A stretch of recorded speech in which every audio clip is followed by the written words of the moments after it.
মোস্তাফিজের অভাব হাড়ে হাড়ে টের পাচ্ছেন কলকাতা। বাংলাতে একটা প্রবাদ আছে, দুধের স্বাদ ঘোলে মেটানো। ঠিক যেন এমনটাই করছেন ইন্ডিয়ান প্রিমিয়ার লিগের ফ্র্যাঞ্চাইজি কলকাতা নাইট রাইডার্স।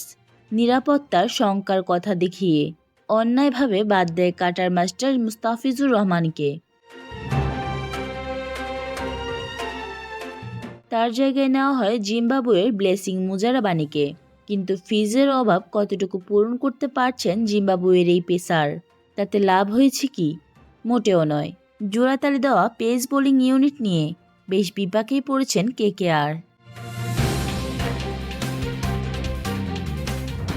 উদ্বোধনী ম্যাচে কলকাতায় বোলারদের তুলোধুনো করেছে মুম্বাইয়ের ব্যাটাররা।